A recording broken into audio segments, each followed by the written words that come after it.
அடிச்சாலும் கொலை பண்ணாலும் எத்தனை நாளைக்கு பண்ண முடியும்? 10 மாசம், கூடுனா 1 வருஷம் இல்ல 2 வருஷம், அவ்வளவுதானே. அதுக்கு மேல வெளியில நடமாட முடியாத சூழ்நிலைக்கு தள்ளப்பட்டுருவோம்.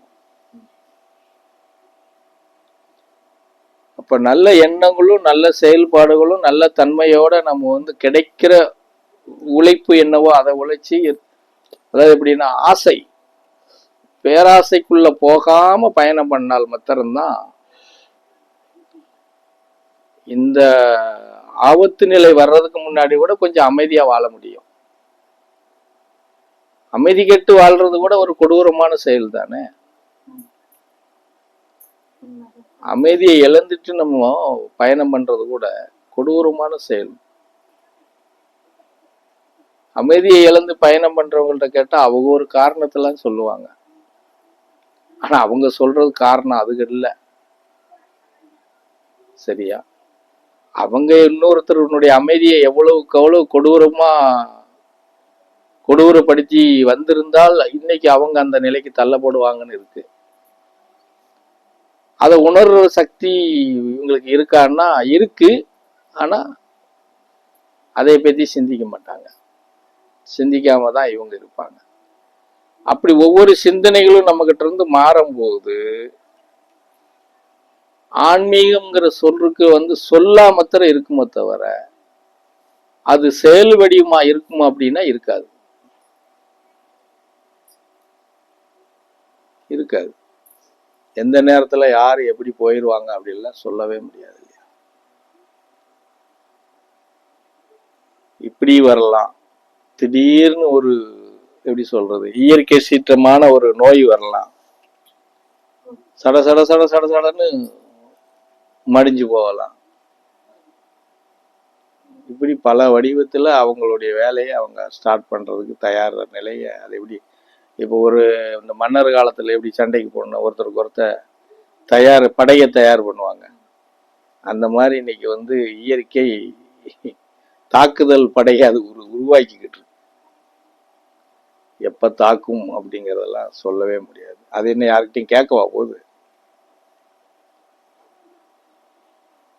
இவங்கள இப்ப அரசாங்க ரீதியில மிலிட்ரி எடுத்துக்கிட்டா கூட மேல் கமாண்டர்கிட்ட ஆர்டர் வாங்கணும், அவன் அரசியல்வாதிட்ட ஆர்டர் வாங்கணும், அவன் பிரதமர்கிட்ட ஆர்டர் வாங்கணும்னு இருக்கும்.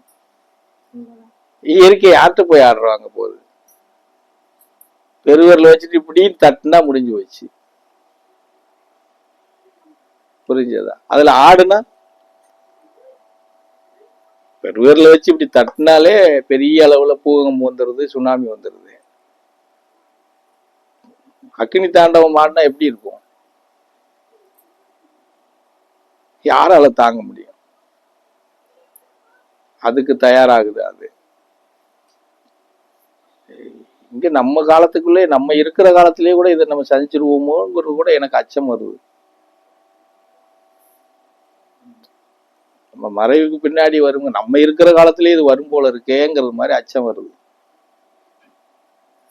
அட பாவமே, இந்த கொடுமையை நம்மளும் இருந்து பார்க்கணுமா அப்படிங்கிறது மாதிரி வருது. அப்ப இப்படி இருக்கிற சூழ்நிலை இதெல்லாம் ஜனங்கள் உணர்ந்து பயணம் பண்றாங்களா, பண்ணலையா? இல்ல நம்ம அதுல உணர்ந்து பயணம் பண்றோமா, பண்ணலையா? இப்படி அவங்களுக்குள்ள அந்த ஒரு உணர்வை உருவாக்கி அதை பரிசீலனை பண்ணி பாக்குறாங்களா? எதுவுமே கண்ணுக்கு தெரியல. இல்ல உங்களை மாதிரி பார்க்க தெரியாம இருந்துட்டா கூட பிரச்சனையே இல்லை போல இருக்கு. தெரியாது இல்லையா? இந்த கழுதையெல்லாம் பார்க்க தெரிஞ்சதுனால என்ன ஆகுதுன்னா பெரிய மனவேதனைக்கு ஆளாக வேண்டியிருக்கு.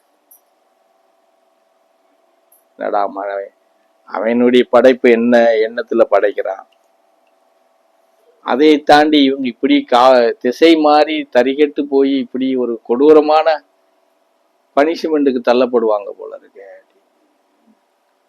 மனித பிறவில இறையும் நேரடி பனிஷ்மெண்ட் வாங்கவே கூடாது. நேரடியா இயற்கை கிட்ட பனிஷ்மெண்ட் ஆகவே கூடாது. அதை விட எப்படி சொல்றது, அட்வான்ஸாவே பேசாம துருமர் அடைஞ்சிடலாம். ஆமா,